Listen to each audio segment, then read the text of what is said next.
જોજો હો, વધુ ભાડું આપવાના ચક્કરમાં તમારી કાર ભાડે આપી તો સમજો તમારી કાર ગઈ। સુરત ગ્રામ્ય એલસીબી પોલીસે આવા જ એક રેકેટનો પર્દાફાશ કર્યો છે। મુખ્ય આરોપી અંકિત શાહ ઝડપાયો। હજી કેટલા આવા ચિત્તરો આ ગેંગમાં છે એ દિશામાં પોલીસ તપાસ શરૂ। આરોપી પાસેથી 7 લક્ઝરી કાર કબજે લીધી।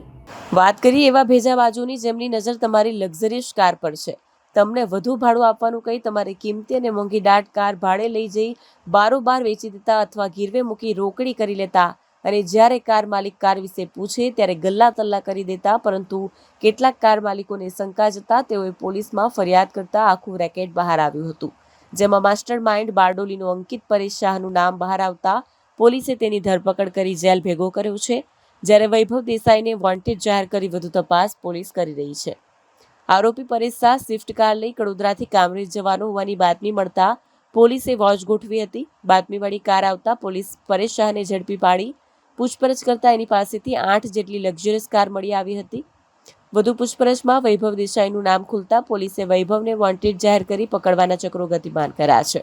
કામરેજ પોલીસના જાપ્તામાં પોતાનું મોઢું શરમથી નીચું કરી મોં છુપાવી રહેલા યુવાનનું નામ છે અંકિત પરેશ કુમાર શાહ।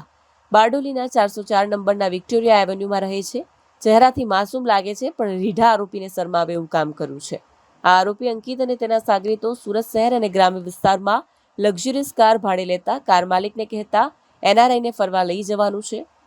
કાર માલિકને વધારે ભાડું નક્કી કરી તેમનો વિશ્વાસ જીતી 1-2 વાર કાર લઈ જતા અને સમયસર ભાડું ચૂકવી દેતા અને ત્યારબાદ તેમનો ખરો ખેલ શરૂ થતો।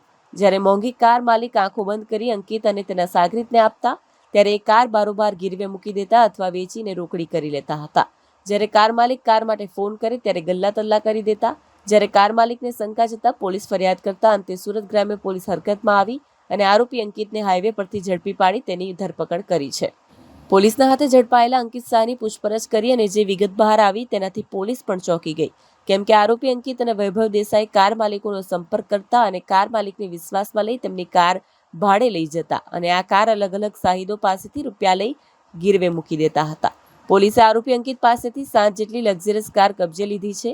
આરોપી અંકિત શાહ અને વૈભવ દેસાઈ કાર માલિકોને ઊંચું ભાડું ચૂકવી કાર લઈ જતા 1-2 વાર સમયસર ભાડું અને કાર માલિકને આપી પણ દેતા। આથી બંને પર કાર માલિકોને વિશ્વાસ આવે, પરંતુ આ બંને સાતિર દિમાગના યુવાનો છે। સુરત ગ્રામ્ય અને સુરત શહેરમાં અનેક લોકો સાથે છેતરપિંડી કરી ચૂક્યા છે।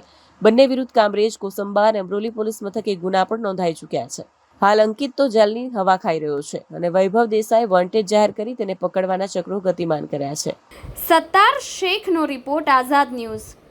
સુરત ગ્રામ્ય જિલ્લા તેમજ શહેર જિલ્લામાં